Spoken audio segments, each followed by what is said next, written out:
Hello everyone, welcome back to another video.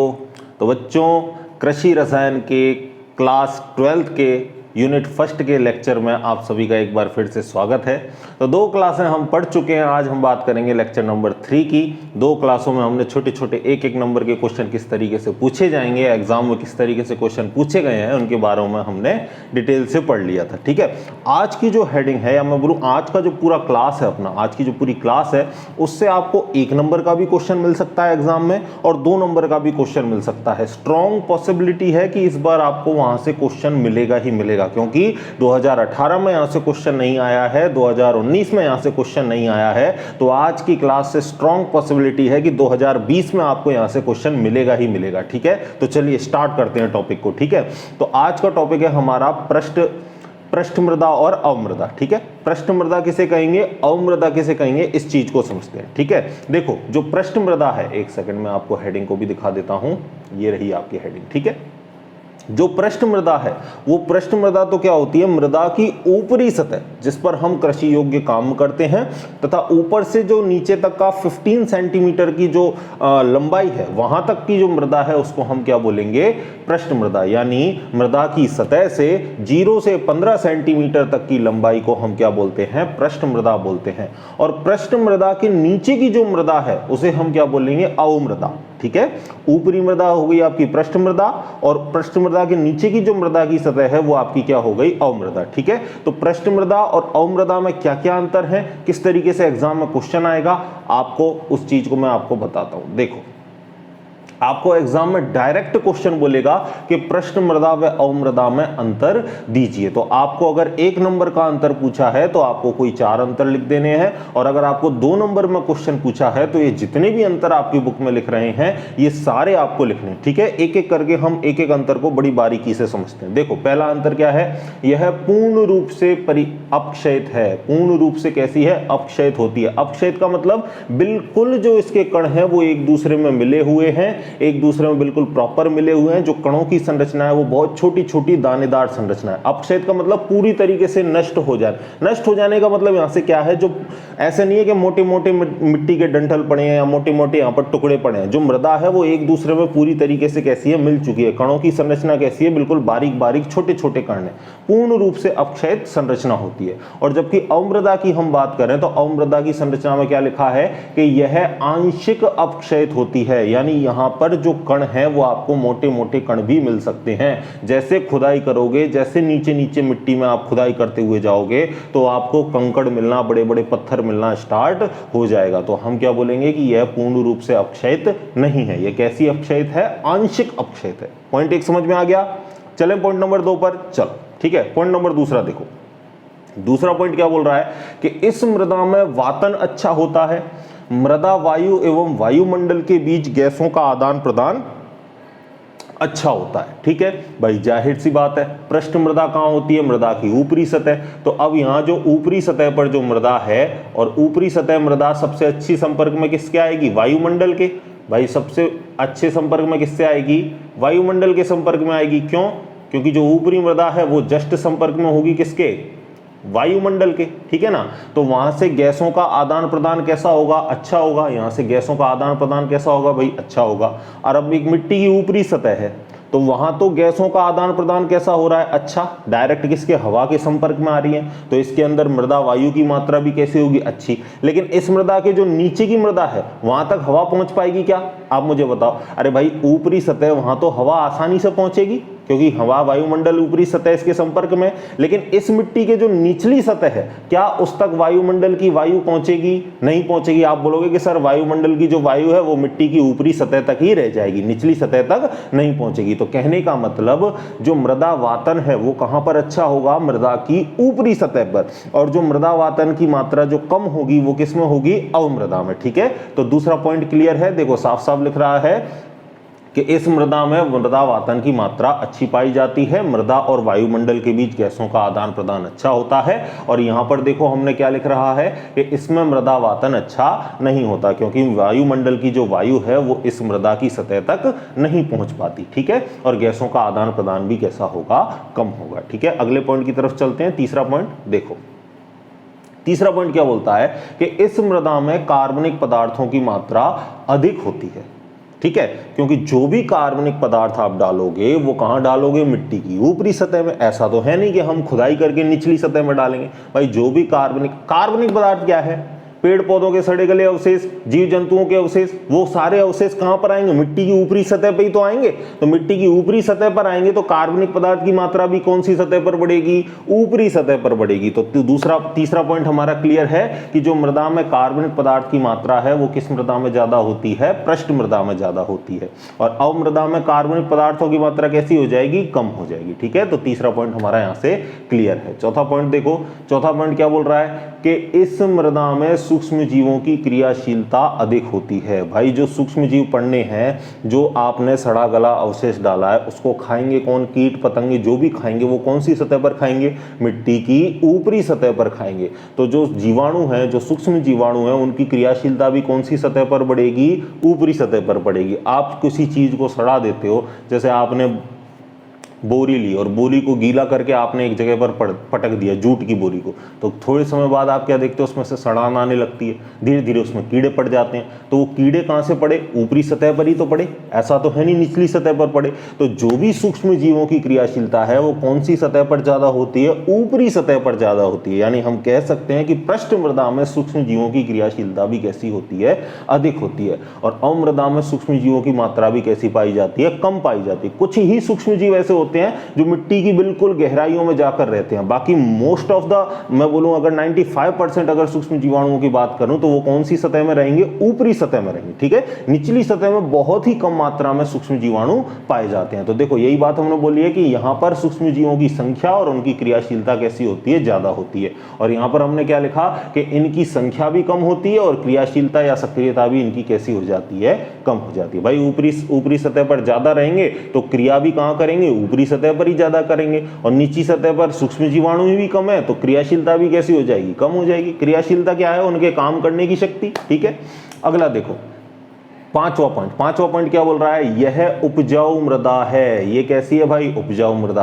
अब जो भी खाद बीज आप डाल रहे हो, जो भी कार्बनिक पदार्थ डाल रहे हो, जो भी ह्यूमस वगैरह आप डाल रहे हो, वो कौन सी सतह पर डालते हो भाई, मिट्टी की ऊपरी सतह में। तो उपजाऊ सतह भी कौन सी होगी, मिट्टी की ऊपरी सतह। तो निचली सतह पर हम खाद वगैरह तो अप्लाई नहीं करते, या जो भी कार्बनिक पदार्थ है, गोबर की खाद है, वर्मी कंपोस्ट खाद है, वो सब कुछ हम कहां डालते हैं, ऊपरी सतह पर डालते हैं, निचली सतह पर नहीं डालते। ठीक है ना, तो कहने का मतलब मिट्टी की जो ऊपरी सतह यानी पृष्ठ मृदा है वो कैसी होती है, अधिक उपजाऊ होती है। और इसके नीचे जो अवमृदा है वो कैसी होती है, कम उपजाऊ होती है। और इसमें पोषक तत्वों की मात्रा भी कैसी होती है, कम, क्योंकि जितने भी पोषक तत्वों की मात्रा है वो कहां पाई जाती है, ज्यादा ऊपरी सतह में पाई जाती है। ठीक है, अगला पॉइंट देखो, छठवां पॉइंट देखो, इस मृदा का रंग गहरा भूरा या काला होता है। यानी जो कार्बनिक पदार्थ है, कोई भी चीज सड़ जाती है तो उसका कलर आप देखते हो ना कैसी पड़ जाती है, बिल्कुल काली पड़ जाती है। खाद भी अगर आप है और खाद को आपने इकट्ठा कर रखा है तो गोबर की खाद भी धीरे धीरे कैसे पड़ने लग जाती है भाई, काली पड़ने लग जाती है। जब वो काली हो जाती है, बदबू नहीं आती, तभी अपन क्या बोलते हैं कि भाई ये खाद अच्छी तरीके से पक गई है। तो कहने का मतलब जो ह्यूमस है उसके कारण कैसा कलर होता है, काला कलर। तो हम कह सकते हैं कि जो पृष्ठ मृदा है वहां पर कार्बनिक पदार्थ की मात्रा ज्यादा है तो इसका कलर कैसा होगा, गहरा काला भूरा कलर इसका होगा। और जो अवमृदा है उसका कलर कैसा होगा, हल्का या हल्का पीला कलर इसका होगा। ठीक है, आगे देखो, धनायन विनिमय क्षमता अधिक होती है। और इसमें हमने क्या बोला, धनायन विनिमय क्षमता कम होती है। अब ये धनायन विनिमय क्षमता क्या है, इस चीज को समझो। देखो धनायन विनिमय का मतलब क्या होता है, धनायन से धनायन का विनिमय। जैसे यहाँ पर एक क्ले का कण है और इस क्ले के कण पर H+ आयन अधिशोषित है, ठीक है, और एक दूसरा मृतिका का कण है, वहां पर कौन से आयन अधिशोषित हैं, Na+ आयन, सोडियम आयन अधिशोषित है। तो किसी तरीके से ये H+ आयन यहां से हटके यहां आ जाए और किसी तरीके से ये Na+ आयन यहां से हटके कहां आ जाए, यहां आ जाए। यानी यहां से भी कौन गया, धनायन गया, और वहां से भी आया कौन, धनायन आया। तो धनायन के कारण जब धनायन का विस्थापन होता है तो इसे हम क्या बोलते हैं, धनायन विनिमय क्षमता। ठीक है, अब ये क्ले या मृतिका क्या है, देखो क्ले क्या है, बिल्कुल मिट्टी से ही बने हुए कण हैं। ठीक है, प्राकृतिक जो चट्टाने हैं उनसे ही बने हुए छोटे छोटे कण हैं जिनका आकार कितना होता है, लगभग 2 माइक्रोन से भी कम। 2 माइक्रोन से भी कम आकार इनका होता है, ठीक है। और एक बात आपको मैं बताना चाहूँ कि ये सिलिकेट के बने होते हैं, ठीक है, एल्यूमिनियम सिलिकेट या ये पॉलीसिलिकेट के ये बने हुए होते हैं, ठीक है। कौन? मृत्तिका के कण। तो आपसे कोई पूछे कि भाई मृत्तिका क्या है, तो आप बताओगे कि ये सबसे महीन कण है, ये भी प्राकृतिक चट्टानों या मिट्टी के ही बने हुए कण होते हैं। और जनरली इसमें कौन आते हैं भाई? एल्यूमिनियम सिलिकेट आते हैं या पॉलीसिलिकेट इसमें आते हैं, ठीक है। और ये खनिजों को जोड़ने का काम करती है। किसको बोलते हैं अपन? इसको मृत्तिका बोलते हैं। और इंग्लिश में इसको क्या बोलते हैं अपन? क्ले। मैं स्पेलिंग भी लिख देता हूं, CLAY। इंग्लिश में इसको क्या बोलते हैं? क्ले बोलते हैं, ठीक है। आगे चलते हैं। देखो अब मृदा परिच्छेदिका। अब देखो एक बात और समझो, एक बात और रह गई थी अपनी कि अगर ऊपर के आयन, ऊपर की मृदा में क्या है? पोषक तत्व की मात्रा ज्यादा है, तो जो भी क्रियाशीलता होगी, जो भी विनिमय होगा, वो कहाँ होगा? ऊपर की मृदा में ही होगा। भाई नीचे तो पोषक तत्व ही कम है, तो नीचे तो क्रियाशीलता भी कैसी होगी? कम होगी। तो कहने का मतलब धनायन का जो विनिमय है वो भी कहाँ ज्यादा होता है? ऊपरी मृदा में, पृष्ठ मृदा में, ठीक है। और निचली मृदा में यानी अवमृदा में धनायन विनिमय की क्षमता भी कैसी पाई जाती है? कम पाई जाती है। अगला क्वेश्चन बहुत इंपॉर्टेंट, पृष्ठ मृदा अवमृदा भी इंपॉर्टेंट है भाई इस साल के लिए, 2020 के लिए। और आने वाला मृदा जो प्रोफाइल है वो भी इंपॉर्टेंट है, क्वेश्चन बन सकता है। अर्धवार्षिक में क्वेश्चन बना था, मैं आपको बता दूं, हो सकता है इस बार आपसे वार्षिक एग्जाम में आपसे क्वेश्चन पूछ ले, ठीक है। तो मृदा प्रोफाइल या मृदा परिच्छेदिका क्या है समझो पहले, ठीक है। जब हम मिट्टी की सतह में, ये मिट्टी की सतह है, और मिट्टी की सतह में हम क्या लगाएं? खड़ी काट लगाएं, यानी इसमें खोदते जाएं, हम खोदते जाएं, ठीक है ना। तो जब मृदा की सतह में आप खड़ी काट लगाते हो, तो जब आप देखते हो तो मृदा की जो सतह है, जो परतें हैं, वो अलग अलग परतें आपको दिखाई देती हैं, ठीक है। इन परतों को तो क्या बोलते हैं हम? संस्तर।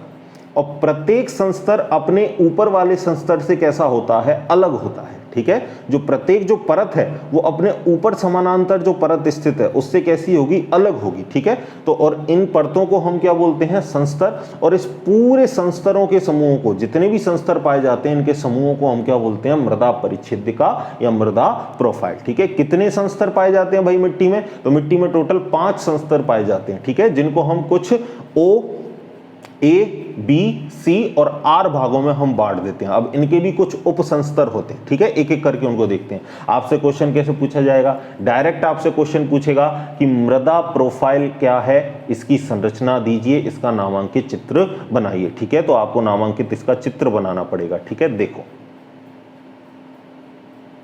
यह आपने लिख लिया, ठीक है। अब इसके बाद एक बार पढ़ लेते हैं। मृदा में खड़ी काट लगाने पर इसकी विभिन्न परतें हमको समानांतर दिखाई देते हैं, जिसे संस्तर कहते हैं। मैं आपको बता चुका हूं। और ये संस्तर एक दूसरे से कैसे होते हैं? अलग होते हैं। इनको हमने O, A, B, C इत्यादि भागों में विभाजित कर दिया है, ठीक है। एक एक करके पढ़ेंगे। देखो मैं आपको इसको थोड़ा सा डायग्राम को और आपको बना के बताता हूँ। ये तो ऊपर क्या है आपको दिख रहे हैं? पेड़ पौधे हैं। ऊपर क्या है भाई? छोटे छोटे पेड़ पौधे हैं, ठीक है, छोटे छोटे पेड़ पौधे ऊपर, ठीक है। नीचे क्या आती है? बिल्कुल अच्छे से विघटित हुई मृदा, ठीक है। फिर इसके बाद थोड़ी क्या आती है? काली काली थोड़ी सी मोटे मोटे दाने, ठीक है। उसके बाद इस तरीके से एक संस्तर बन गया। फिर नीचे के संस्तर में क्या आएगा? थोड़े से बड़े बड़े पत्थर के टुकड़े आने लग जाएंगे। फिर नीचे और क्या होगा? बड़ी बड़ी चट्टानें आने लग जाएंगी, ठीक है। जैसे बोरिंग करते हैं ना, तो हमें पता चलता है भाई नीचे बड़ा पत्थर आ गया, जगह बदलनी पड़ती है। तो वो क्यों होती है? क्योंकि मृदा की जो निचली सतह है वहां पर कठोर चट्टानें पाई जाती हैं, ठीक है। अब देखो कि जो सबसे ऊपरी सतह है, सबसे जो ऊपरी सतह है, उसको तो हमने क्या बोला? अल्प विघटित कार्बनिक पदार्थ, ठीक है। क्योंकि हम ऊपरी सतह में ही क्या डालते हैं? ऊपरी सतह में ही कार्बनिक पदार्थ की मात्रा होती है। जीव जंतुओं के सड़े गले अवशेष होते हैं, तो क्या वो पूरी तरीके से अपघटित हो जाते हैं क्या? नहीं भाई, समय लगता है उनको अपघटित होने में। ऊपर आप देखोगे कि कोई मान के चलो कोई जीवित पशु मर गया, तो पशु मर गया और उसको उस जगह से कोई उठा नहीं रहा, तो उसको विघटित होने में बहुत टाइम लगता है भाई। लगता है ना कि उसमें धीरे धीरे कीड़े पड़ जाते हैं, उसको कीड़े खाते रहते हैं, खाते रहते हैं, खाते रहते हैं। और एक कंडीशन कई महीनों बाद जाके ऐसी आती है कि जब वो जंतु पूरी तरीके से वहां से क्या हो जाता है? गायब। और उसका जो पूरा जो मांस वगैरह सब कुछ कौन खा जाते हैं? कीड़े मकोड़े खा जाते हैं, ठीक है। तो कहने का मतलब वहां पर जो ऊपर में जो वो अल्प विघटित था और बाद में क्या हुआ? उसका पूर्ण विघटन हुआ। जो सूक्ष्म जीवाणुओं ने, अपघटों ने उसको खा करके उसको अपघटित किया था, ठीक है। तो कहने का मतलब क्या है कि जो ऊपरी सतह है वो कैसी होती है? अल्प विघटित। पेड़ पौधों को भी अगर आपकी पत्तियां हैं, टहनियां हैं और उसको वहां से उठाया नहीं गया है तो आप क्या देखोगे कि लंबे समय तक, कुछ महीनों तक वो ऊपर एज इट इज पड़ी रहेंगी। और धीरे धीरे जैसे टाइम बीतता जाएगा तो वो जो कंकड़, जो टहनियां थी, जो बारीक टुकड़े थे, जड़ थे, तना थे, जो भी थे, वो धीरे धीरे पत्तियां किस में कन्वर्ट होने लग जाएंगी, मिट्टी में कन्वर्ट होने लग जाएंगी। तो कहने का मतलब पहले तो वो कैसी थी, अल्प विघटित, समय के बाद में वो किस में कन्वर्ट हुई, पूर्ण विघटित में। तो जो ऊपरी सतह है वो कैसी होती है, अल्प विघटित। और विघटन हो के जब वो मिट्टी में कन्वर्ट होती है तो उसके जो नीचे की सतह होती है वो कैसी होती है, पूर्ण विघटित होती है। ठीक है, तो पहला आप क्या याद रखोगे, ओ संस्तर। सबसे पहली संस्तर कौन सी हो गई, ओ। अब ओ संस्तर के भाग कितने हो गए, ओ संस्तर के भाग हो गए दो। एक तो हो गया आपके लिए O1 और एक हो गया आपके लिए O2। O1 संस्तर कैसी है, अल्प विघटित कार्बनिक पदार्थ। O1 में कैसे हैं भाई, अल्प विघटित कार्बनिक पदार्थ, और O2 में कैसे हैं, पूर्ण विघटित कार्बनिक पदार्थ। ठीक है, इसके नीचे जो संस्तर आती है उसका नाम देते हैं हम A। कौन सी संस्तर है भाई, ए संस्तर। और ए संस्तर के कितने भाग हैं, ए संस्तर के 3 भाग हैं। कौन कौन से, पहले इनका नाम देख लो, A1 संस्तर, A2 संस्तर और A3 संस्तर। A1 संस्तर क्या है, ह्यूमस युक्त खनिज पदार्थ संस्तर, यानी इसमें ह्यूमस और खनिज पदार्थों का आपस में क्या होता है, मिश्रण होता है इस संस्तर में। कौन सी संस्तर में, A1 संस्तर में। ठीक है, A2 संस्तर को हम क्या बोलते हैं, निक्षालित संस्तर, यानी यहाँ पर जो भी एल्यूमिनियम के ऑक्साइड वगैरह आते हैं वो घुलकर कहाँ पहुंच जाते हैं, नीचे पहुंच जाते हैं। तो निक्षालन का मतलब क्या है, घुलना, किसी भी चीज का घुलना, उसको हम क्या बोलते हैं, निक्षालन। ठीक है, तो इस संस्तर में क्या होता है, एल्यूमिनियम के, सिलिका के जो ऑक्साइड है वो घुल घुल कर कहां पहुंचते हैं, नीचे पहुंचते हैं। तो इस वजह से A2 संस्तर को हम क्या बोलते हैं, निक्षालित संस्तर बोलते हैं। ठीक है, A3 संस्तर को क्या बोलते हैं हम, परिवर्तनीय संस्तर, क्योंकि इसके नीचे की संस्तर जो है वो अलग है भाई। ए संस्तर खत्म, और मैंने अभी अभी आपको क्या बताया कि हर परत, हर संस्तर अपने नीचे वाले संस्तर से कैसा होता है, अलग होता है, डिफरेंट होता है। तो जो A3 संस्तर है और जो आने वाली संस्तर है वो एक दूसरे से कैसी है, टोटली अलग है। तो इस वजह से हम क्या बोलेंगे, A3 संस्तर को हम क्या बोलेंगे, परिवर्तनीय संस्तर। तो सेम टू सेम जो B1 है वो भी ऊपर वाली से कैसी होगी, अलग। अरे भाई ये जो B1 है और ये जो A है, ये दोनों संस्तरों की जो संरचना है वो कैसी है, अलग अलग। तो अलग अलग होने की वजह से A3 को तो हमने क्या बोल दिया, परिवर्तनीय, क्योंकि यहां से आगे जाने पर हमारी संस्तर बदलने वाली है। तो सेम टू सेम हम B के लिए भी ये यूज कर सकते हैं कि B से जो ऊपर जो संस्तर जाने वाली है वो भी टोटली कैसी है, अलग संस्तर है। तो इस वजह से जो संस्तर आपकी A3 है और B1 है, इन दोनों का नाम क्या है, परिवर्तनीय संस्तर। ठीक है, समझ चुके हो आप बात को। इससे नीचे चलो। ठीक है, तो इससे नीचे जाने पर जो संस्तर आएगी वो आपके लिए आएगी B। तो B1 हो गई परिवर्तनीय। अब B2 कौन सी हो गई, निक्षेपित संस्तर। निक्षेपित का मतलब क्या होता है, निक्षेपित का मतलब होता है जमना। ठीक है, तो मैंने जो बताया था कि A2 संस्तर से जो एल्यूमिनियम, सिलिका इनके ऑक्साइड है वो घुल घुल कर नीचे आते हैं। तो जब वो नीचे आएंगे तो कहीं ना कहीं तो भाई वो रुकेंगे, वो ऑक्साइड वो क्या करेंगे, रुकेंगे, कहीं ना कहीं जमेंगे। तो वो जो नीचे घुलकर आते हैं वो नीचे जाके जम जाते हैं, और जिस संस्तर में वो जमा होते हैं उस संस्तर को हम क्या बोलते हैं, B2 संस्तर, जिसको हम क्या बोलते हैं, निक्षेपित संस्तर। तो निक्षेपित का अर्थ क्या होता है, जमना। ठीक है, जब कोई चीज जम जाती है, तो उसे हम क्या बोलते हैं, निक्षेपित संस्तर। ठीक है, और निक्षेपित संस्तर में ये ऑक्साइड क्या हो जाते हैं, जमा हो जाते हैं। इसके आगे चलते हैं हम, अंतर्वर्ती संस्तर। ठीक है, तो B3 संस्तर को एक आप याद रखोगे कि अंतर्वर्ती संस्तर बोलते हैं, क्योंकि इससे नीचे जाने पर भी संस्तर आपकी बदलने वाली है। और C संस्तर आता है इसके बाद में, अपक्षयित पैतृक पदार्थ। सी में क्या आता है भाई, अपक्षयित पैतृक पदार्थ। और सबसे जो लास्ट वाली संस्तर है वो कौन सी होती है, R संस्तर, जिसको हम क्या बोलते हैं, कठोर चट्टान। तो क्वेश्चन क्या बना यहां से, देखो क्वेश्चन अगर 2 नंबर में आपको बनेगा तो 2 नंबर में डायरेक्ट वो बोलेगा कि मृदा प्रोफाइल क्या है, इसका नामांकित चित्र बनाइए। हर भाग को आपको क्या करना पड़ेगा, समझाना पड़ेगा। 1 नंबर में क्वेश्चन कैसे बन सकता है, 1 नंबर में क्वेश्चन ऐसे बनेगा कि O संस्तर के कितने उपसंस्तर हैं, दोनों का नाम लिखिए। या A2 संस्तर का क्या नाम है बताइए, C संस्तर को किस नाम से जानते हैं बताइए, R संस्तर का क्या नाम है बताइए। तो आपको याद रखना है कि मृदा प्रोफाइल के भाई कितने संस्तर हैं, 5। ठीक है, कौन कौन से हैं, O है, एक बार रिवाइज करवा देता हूं, O है, A है, B है, C है और R है। O संस्तर के कितने भाग हैं, 2। A संस्तर, O में कौन कौन से भाग हैं, O1 और O2। O1 को क्या बोला हमने, अल्प विघटित कार्बनिक पदार्थ। O2 को क्या बोला हमने, पूर्ण विघटित कार्बनिक पदार्थ। इसी तरीके से फिर बाद में क्या आया आपका A संस्तर। A संस्तर के कितने भाग हो गए, A1 A2 A3। A1 को क्या बोला आपने भाई, A1 को बोला ह्यूमस युक्त खनिज पदार्थ संस्तर।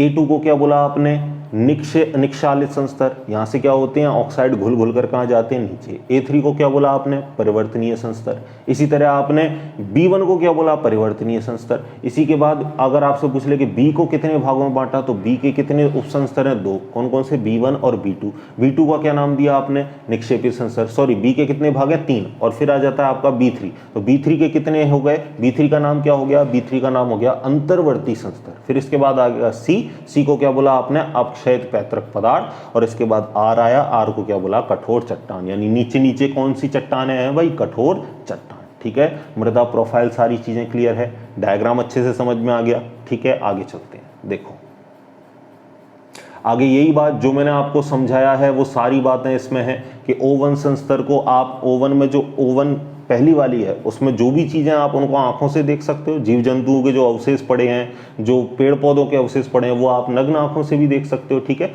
तो इसी वजह से यहाँ पर बोला है कि जो O1 संस्तर है वहाँ जीव जंतु के अवशेष पाए जाते हैं जिसको आप नग्न आंखों से पहचान सकते हो। लेकिन जो O2 संस्तर है, जो O2 संस्तर है, जो O1 से नीचे है, उसमें जो है वो पूर्ण रूप से विघटित हो जाते हैं पदार्थ। तो O2 संस्तर को आप नग्न आंखों से नहीं पहचान सकते, लेकिन O1 संस्तर को आप नग्न आंखों से पहचान सकते हो। इसी तरीके से A संस्तर आ गया। अभी मैंने आपको बताया था 3 संस्तर। देखो वही बात आ गई कि इसमें ऑक्साइड, लोहा, मृतिका, एल्यूमिनियम के ऑक्साइडों का निक्षालन नीचे के संस्तरों में हो जाता है। वही बात आ गई कि निचले संस्तरों में यहाँ से क्या हो जाता है, निक्षालन हो जाता है। ठीक है, सारी बातें मैंने आपको अभी समझा रखी हैं। ठीक है, तो आई थिंक आज की क्लास में इतना काफ़ी है। देखो थोड़ा थोड़ा पढ़ेंगे लेकिन इफेक्टिवली पढ़ेंगे। ठीक है ना, आपको क्या करना है, आपने जो भी लेक्चर पढ़ा है उसको आपको एक बार रिवाइज करना है खुद से। आप सभी के पास बुक है, एक बार आप सारी चीज़ों को अच्छे से रिवाइज करो। फिर मैं आपको क्या करूँगा, जैसे ही चैप्टर खत्म होता है मैं आपको PDF नोट्स उपलब्ध करवा दूंगा। तो कहीं कोई दिक्कत वाली बात नहीं,